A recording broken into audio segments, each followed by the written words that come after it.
you would think, is coming off as soon as this window, if we have the targeted allocation money to buy him down and can make some moves on the rest of this senior roster, right? Either by trade or by interleague sale, right? Mm-hmm.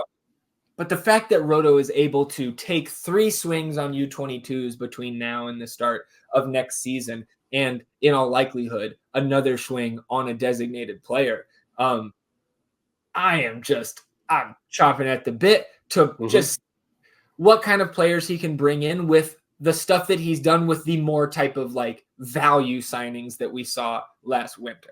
Absolutely. I was having a conversation with H the other day and just talking about how excited I am for 25, but needing to reel that back in and be like, the job's not finished. We got nine games to go here, and I want this team to see this through, but there's just no way that you can't be excited about what's to come here. The potential, the man has not delivered on anything that he's really said, what I mean? And that is always a very encouraging aspect of a management position. And it just has me super excited for what this team is going to look like going forward. And I think it's going to be vastly different. Yeah. And so, like, just real quick, again, I don't think for the rest of this window, losing the second buyout option that we thought we were going to have does hamstring us a little bit more tightly for what can be done the rest of this window. But I think most of us would agree that it's likely that one of the 5 center backs does get moved on, whether it is intra-league trade, interleague sale.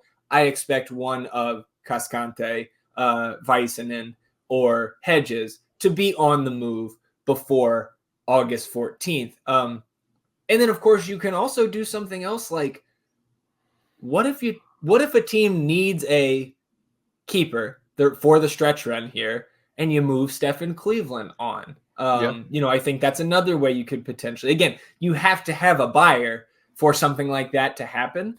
But to me, with only 20 senior roster slots in this league, I'm not sure it makes sense to me to have your backup keeper as a senior slot. So again, I don't think that's likely, but just trying to brainstorm ideas about how you could get creative to open up some more roster slots if you have more guys that you feel like you need to bring in or can bring in this summer window. I like where you're coming from there. I don't know if Cleveland has any sort of market. I don't know. I can't think of any team that would be looking for him, to bolster their keeper stables and everything like that. But I do like what you're thinking there in regard to having your backup keeper being a supplemental spot, because you're not anticipating rotation, not anticipating injuries there and everything like that. So you can kind of get creative, get a little cute, and fill that out. Like you said, we've been talking about it for a while now in regard to the center backs. Seems like a bit of a roulette. I think I'm out on Julio being in that conversation. Okay. And I just think it comes down to Leo and Hedges at this point in time. Okay. Yeah, I think that makes some sense to me for sure. And like either of those guys, I mean, I don't want to discredit them or try to be disrespectful or anything like that. But if either of those guys are the one on the move, I'm not too upset about it, especially given the profile that we've seen from Svatak and what he could be bringing to the table here. Well, and we have to see what comes back, what fills that roster slot, right? Again, this is just all speculation, but it just still feels like Roto's not done here. And again, that Masi rumor about Sanogo would indicate that we're not.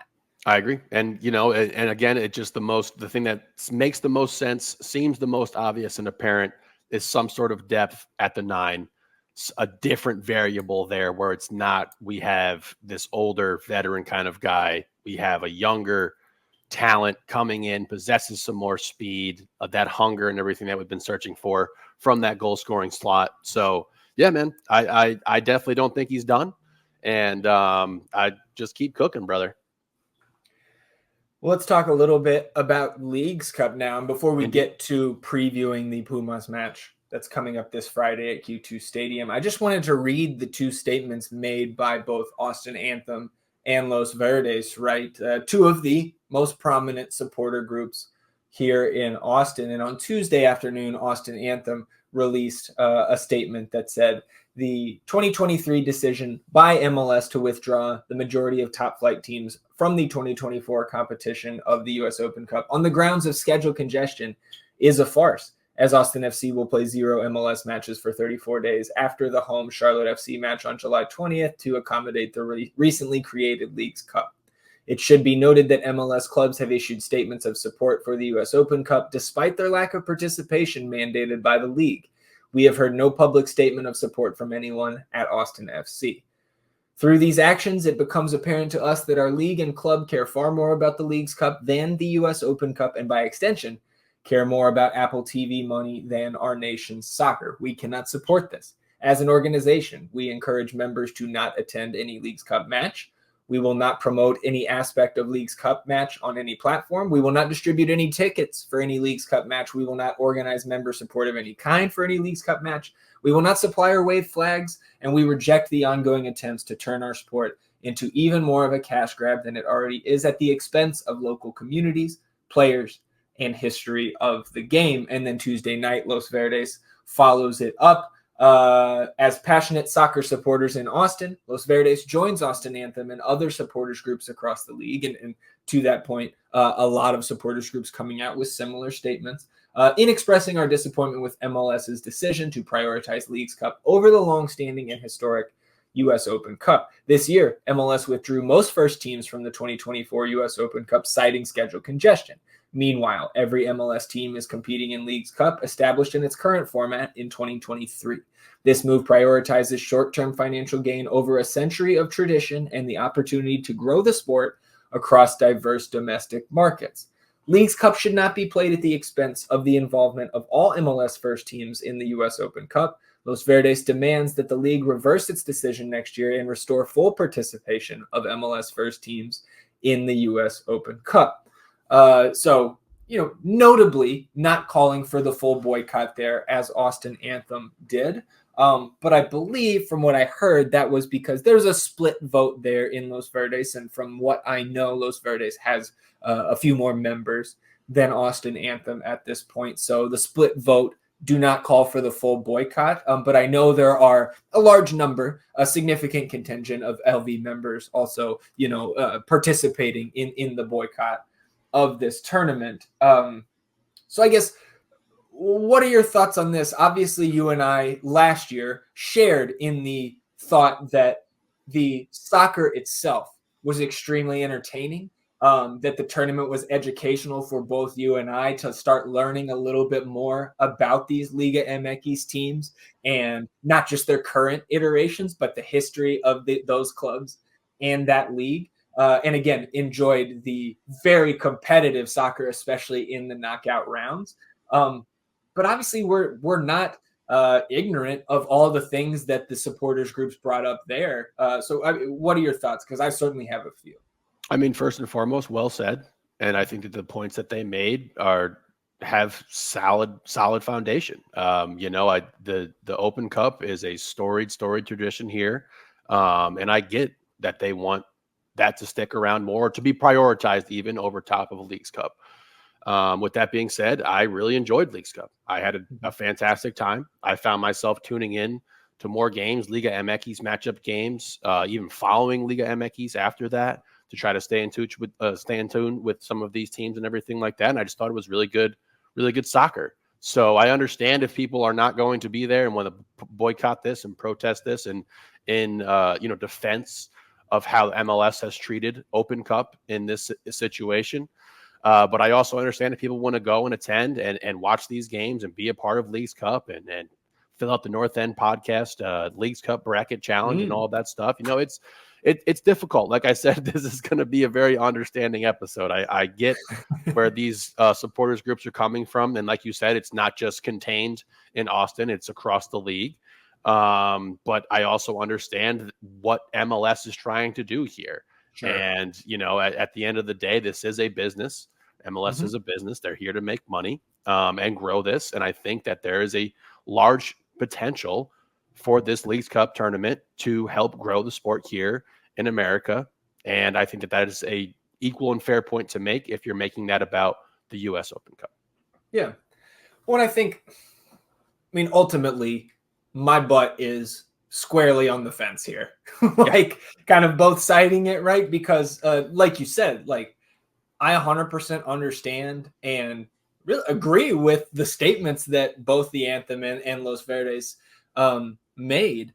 But I also think for me, my favorite team is playing here. This game is going to go on, and again, I know that right, the collective action, especially with our wallets, is probably the best way to try to make a point to the single entity league that MLS is. And I 100% understand and enjoy. Right, we have been to every Open Cup match that Austin FC has ever participated in, whether it's the first or the second team.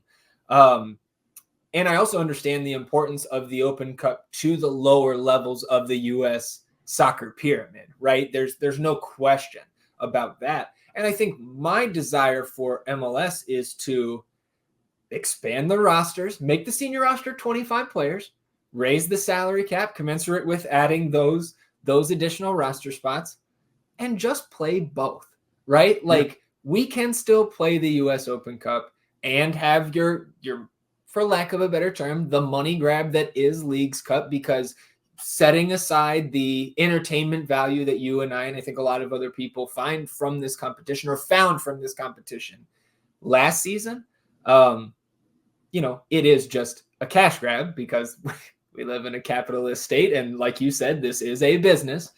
So I get that side as well. So like, I know you're not going to be there on Friday against Pumas. I know that is not boycott related. And I'll be there and just I want to cheer on my favorite team, and I want to see our new guys playing out there and trying to gel. But again, I think I understand and respect everybody's individual decision on how they're going to treat this next month of Leagues Cup play. I think it is a very, very important discussion and surrounding the direction of not just MLS but U.S. soccer. I totally agree, and there's much more informed people than I who could have a better stance on this. And but like you look at the Apple TV deal and what that's meant for the league. You're not like Messi's not coming, right? If that wasn't part of if that wasn't on the table. So like it's a give and it's a take, man. And I sound very philosophical here, I suppose, but it's enjoy it how you want to enjoy it. But I do think there is a way for both of these things to exist within the schedule. And the fact, like I said on the last episode, the fact that we have this 34-day break at the crunch time part of the season just seems, or potential 34-day break, let's not count us out yet, is ridiculous. So there is some middle ground to be had, but this is a conversation that we've had in private also in regard to how MLS may be trying to put the old constraints on USL and push them out here to introduce a more improved version of Next Pro. So I understand that as well. There's a lot going on with it. I hope people enjoy it or do not enjoy it, support it or do not support it, however they see fit. Yeah. And I think the point in the statement talking about the fact that not just MLS and the lack of support for Open Cup, but the lack of a statement from Austin FC, I would like to see, more support given from our club individually, because you've seen it from other clubs. And I do very much agree with the idea, or I do understand and recognize the importance of the Open Cup. And I think our club should as well publicly. Okay. Do you know off top, like if those clubs who have made statements are more tenured franchises as opposed to newer kind of teams into the league? That off the top of my head, I do not know. Okay. I just was curious. I would imagine it's some of the older franchises. Yeah. Okay. And you mentioned the bracket challenge. So for those of you that are going to be watching along and enjoying the tournament with us, the Leagues Cup bracket challenge for the North End podcast, back for year 2, winner going to receive an Armadillo kit from us. So you can find the link to our group, our bracket group, in the description of this video, whether you or not just this video on YouTube, but the episode on your favorite podcast platform as well. We will include the group code in there this time, and just ask that if you do sign up and play along, put some sort of, whether it's your screen name, your real name, what have you, something that we can call you instead of Leagues Cup bunch of numbers, which I think is what I saw yours listed under. So we'll have to, I know you're having issues getting logged in there, but we'll figure it out. So Leagues Cup Bracket Challenge, come play along with us over the next month. And it's free to play, and you can win an Armadillo kit. So looking forward to that. Let's jump into the preview for this Friday's match against Pumas. And I've got a little bit of background here. Again, it's not as easy to write these preview articles from a team outside of our league, but plenty of history, of course, with a team like Pumas. For those like myself that don't have a ton of knowledge about Liga MX and some of these historical teams. So obviously referred to as Pumas, but the full name of the club is Club Universidad Nacional AC, which originally an amateur club of college students across the mini UNAM, which is National Autonomous University of Mexico, the many schools and campuses that they had. Pumas played its first professional game in September of 1954. Interestingly enough, against our second opponent in the group, against Monterrey, was their first professional game. So in the many decades since, Pumas has risen to be not just one of the most popular clubs in Mexican football, but they are considered among the big four, right, alongside Club America, Cruz Azul, and Chivas. 11 domestic trophies for Pumas, 7 Liga MX titles, the most recent being in the Clausura of 2011. So you hear that phrase, maybe your memory gets jogged that there are 2 seasons every calendar year in the Mexican League, the Apertura and the Clausura. So they play everybody in the league, 17 matches in the first half of the year, and then another 17 game season in the second half of the year. Pumas, for what it's worth, also been CONCACAF champions 3 times, but the most recent all the way back in 1989. So it has been a while since they were at the top of CONCACAF. In the first half of the year, rather, the Clausura of the 23-24 season, smack in the middle of that Liga MX table, finishing 8th out of the 18 clubs. But here in the Apertura of 24-25, coming out of the gates on fire. Through 4 matches so far, Pumas tied with Cruz Azul and Tigres on 10 points at the top of the table. So obviously a small sample size, right? Just a little less than a quarter of a season here. But there's no doubt that they've been impressive results, whereas 4-1 home victory over León to kick off the slate, 1-1 draw against Santos Laguna on the road, 2-1 road win over FC Juarez, right? One of our group stage opponents from last year. And then they blanked Pachuca 2-0 at home before heading into the Leagues Cup break. So an undefeated team on 10 points through their 4 matches. This is going to be, again, it's going to be a challenge. Even though this team has not been really consistently at the top of the league over really the last decade, from what I can tell in their year-by-year results, there's no doubt that these guys, from top to bottom, are just a higher talent floor than what Austin is bringing to the table. Yes, absolutely. You see that name and it strikes fear into my heart for sure. Understanding the quality of the league that they're in and their storied history. And that's just so interesting to me that they played 2 seasons. It just really, it's wild. I know. I mean, it'd be nice for us. Like if you cut our season in half, shit, we were in the playoffs in the first half of the season. A couple players to watch for them. Leonardo Suarez is their number 10. Suarez, I believe, spent some time in La Liga early in his career, but came up through the Boca Juniors system in Argentina, Argentinian national, moved to Villarreal in La Liga back in 2014, and then was with Club America from 2020 until earlier this year. Had a little loan spell, I believe, with Santos Laguna, but 11 appearances so far with Pumas since coming to the team. I believe, in February. Already has, has 3 goals in his Pumas tenure so far, and is just kind of the hub, as most number 10s on very good teams are. He's somebody we've got to keep an eye out for. And then Cesar Huerta, 23-year-old winger, 10 caps for the Mexican national team already. He actually came up through the Chivas Academy. But Huerta, 2 goals in 4 matches, tied with Jorge Ruvalcaba, number 17. Both of those guys, a pair of goals through their first 4 matches. Huerta, 11 goals and 9 assists in 37 appearances in the Apertura Clausura of 23-24. So Huerta, certainly a statistical leader on this team. I think a physical locker room leader on this team with his stature as an up-and-coming star in that Mexican national team system.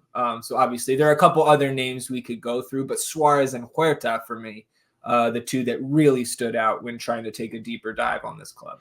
I mean, you really don't need to do too deep of a dive to understand that this is going to be a team that we're going to have our hands full with. Yeah. They're going to be a quality club. And, I want to say that I felt like a lot of these Liga MX teams really showed out last year and wanted to make some noise in this tournament, and were very committed to winning it.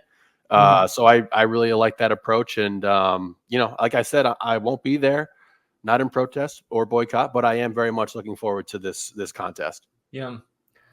Well, talking about us here for a couple minutes, obviously, we saw the debut of Bukhari and Dessler last Saturday. I assume both of those guys play. I think we're going to get a Dessler start here, but I'm not surprised if just 6 days removed from that match, when the performance team was saying right around 30 minutes for Dessler, then maybe we see him come in at halftime of this one. Yeah. And then, of course, our third edition, right? You see him on the screen there, cover boy of the match preview article at the northendpodcast.com, Alexander Svatok. We've heard Coach Wolf say that he expressed the desire to come right from the Euros and somewhat, hit the ground running here in his new digs. I'm not positive he plays on Friday, but I think if I'm setting a line, I would make it even odds at worst that he makes an appearance in this group stage. I'm right there with you. Just from what Svatak has said himself and what Coach Wolf has said in regard to the fact that he really wants to get out there and get going and keep this thing rolling. I think you can't leave him out, because then you have that huge break again where, he's not getting game time potentially. Right. I got to keep prefacing that potentially. We could be moving on, y'all. We could, never know. We could do this. I'm right there with you. I think it'll be look, it's an interesting decision that the coaches have here, because obviously we have less than 90 minutes with Bukhari and Dessler now, and now Svatak is in this mix.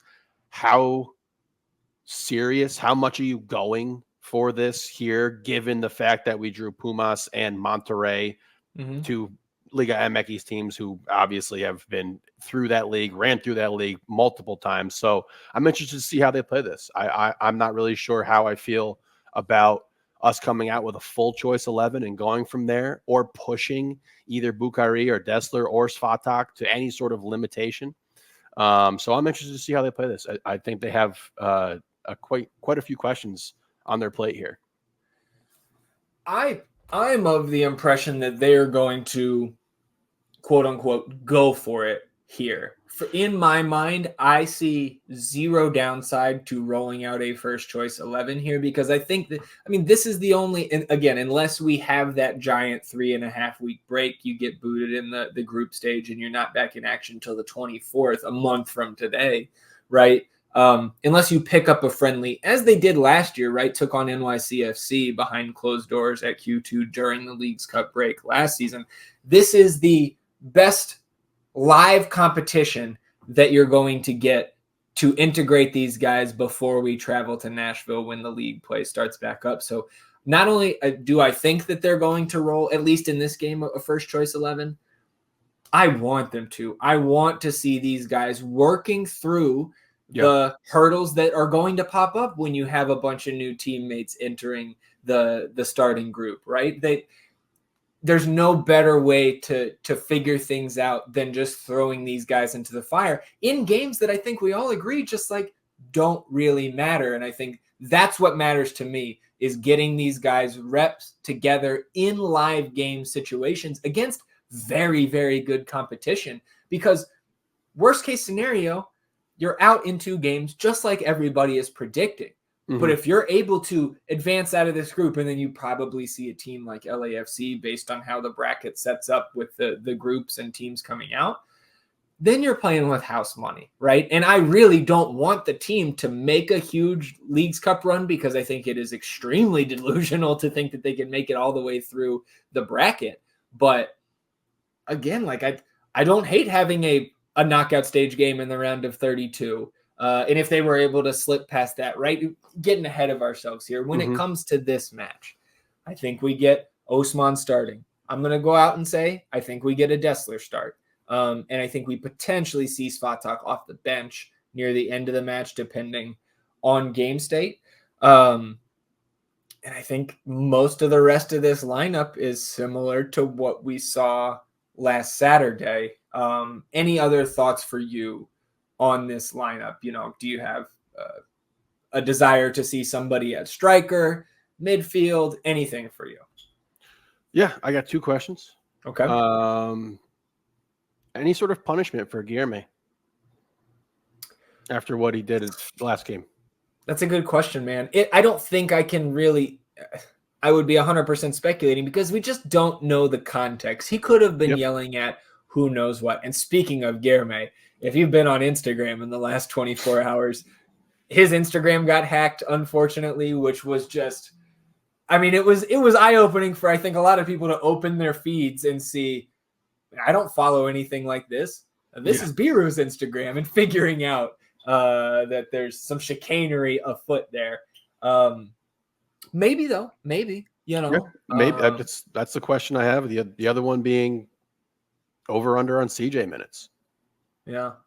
I think most lines that you could set, I would probably take the under.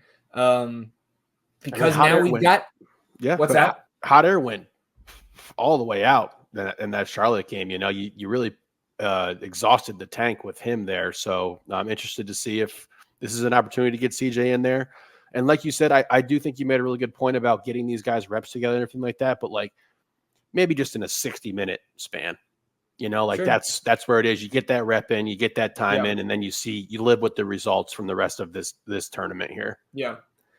Yeah. I mean, it's just, again, I don't know where CJ falls. I think if I had to make a call on what I think the whiteboard with the depth chart magnets say in the coaches' offices, that CJ is probably still below a guy like Ethan Finley, and probably below a guy like John Gallagher now. But again, this is not a league game. Right. So maybe we use it. And again, I would love to see CJ get an extended run out in either of these matches, because I think, number one, he deserves it. Right. We've heard Coach Wolf sing his praises about the hard work that he's put in. And again, there's no better way for CJ to really cut his teeth than against a side like Pumas or a side like Monterrey. So that's another thing, though.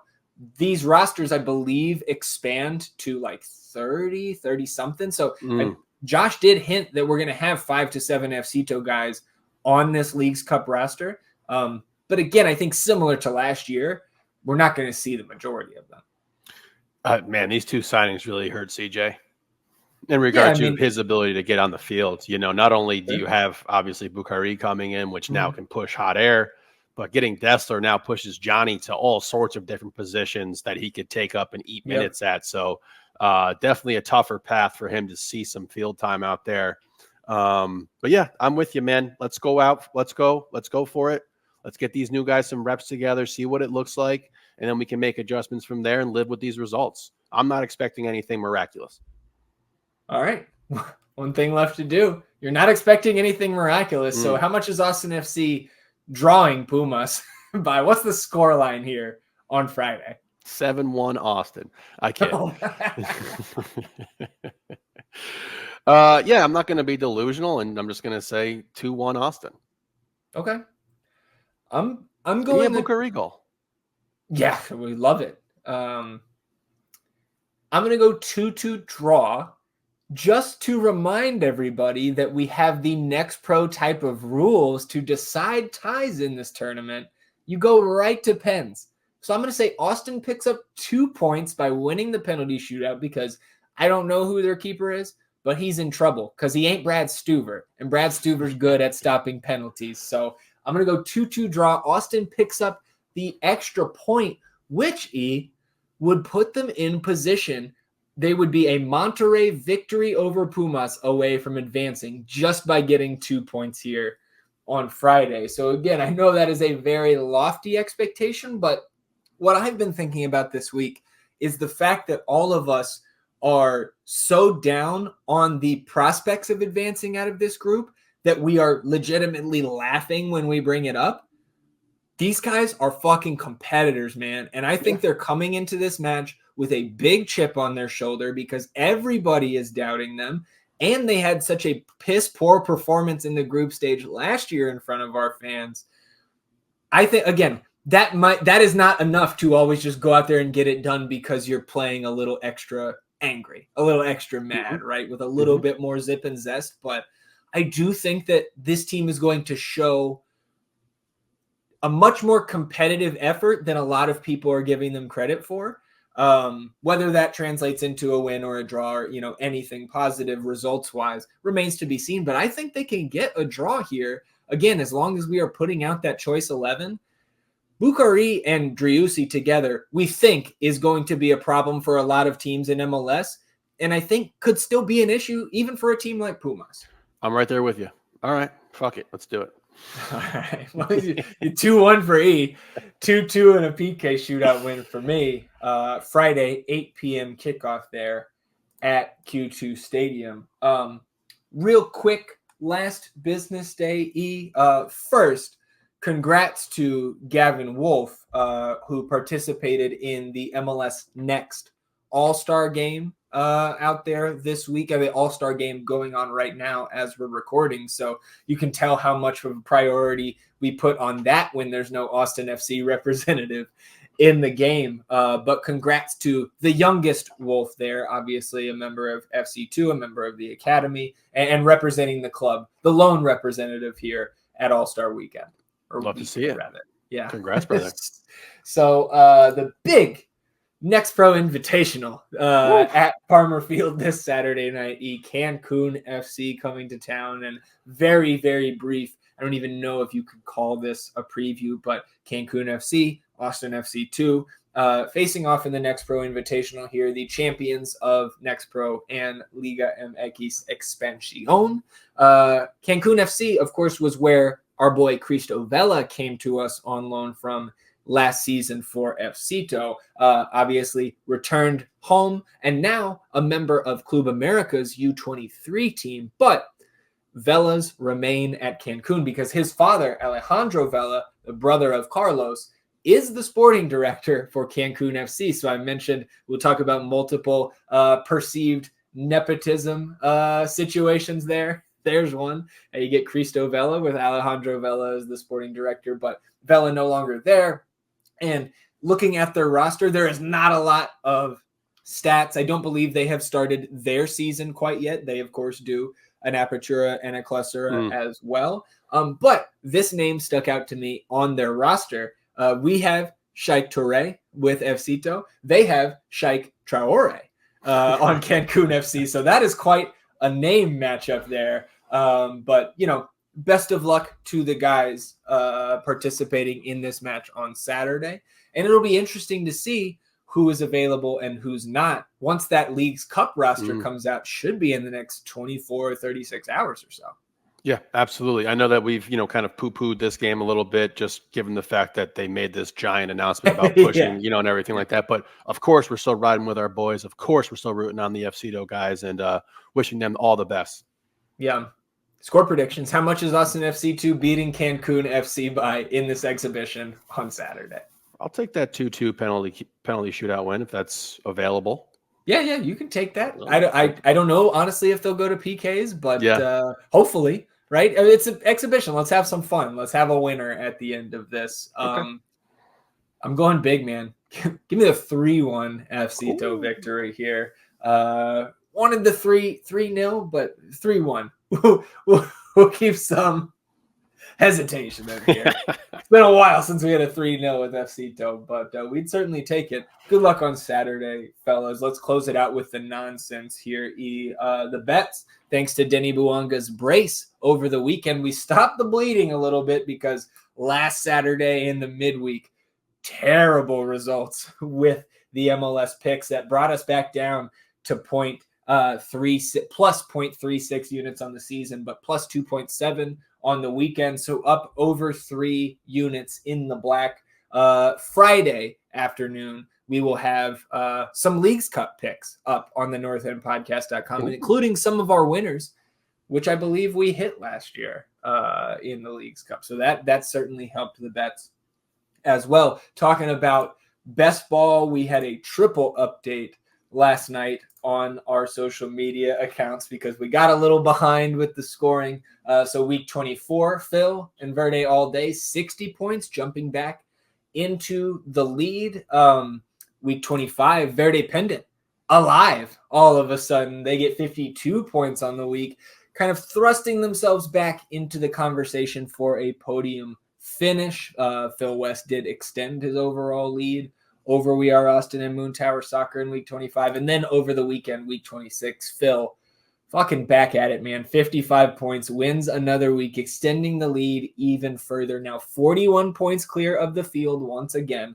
We Are Austin TV in second. They've got a 17-point buffer on Moon Tower, who are now just 9 points clear of the Verde Pendant in fourth. And then Texas Ring of Fire making up some ground on us in the spoon race. Just 7 points separating us from last place, Texas Ring of Fire. I am relieved. We have reached the Leagues Cup break. There are no more best ball scores before we get to make some subs on our team to try to fend off Texas Ring of Fire in this spoon race to close the season. Shit, dude. We might need to start over with the whole team, the whole roster. Right. Move everybody. There are going to be very few players that remain on our team, I think. I saw the update on Instagram and I was like, God, we suck. Yeah, dude, it has been a disaster for this roster. Miserable. Yeah. Well, most of our guys don't even play. Yeah, I take no responsibility. These guys just can't stay healthy. They're leaving their families in Europe. It's terrible. Need to vet our players. Anything else? Someone protest this league, man. Yeah, we should boycott best boycott the Verde Best Ball League. Fuck it. Anything else for you before we get out of here? Closing statements. Closing statements. Let's see. People going to the game on Friday, I hope you enjoy. I hope you have a good time. Let's go, Austin. Are you coming on Tuesday, Monterey game? Undecided. Okay, well, we'll see. Maybe he's organizing a boycott for himself after all. That'll do it for us on episode 162 of the North End Podcast. We appreciate you tuning in, sticking with us here. We will be back on Sunday, recapping Austin FC's group stage match against Pumas, recapping FC To's invitational match against Cancun FC, and talking about everything else in the Austin FC universe that happens between now and then. Enjoy the rest of your week, everybody. We'll do the same. We'll see you at Q2, or I will see you at Q2 on Friday, and we'll see you back here on Sunday for another edition of the North End Podcast. Until then, he's E, and I'm Zach. Vamos Austin FC, everybody. Goodbye.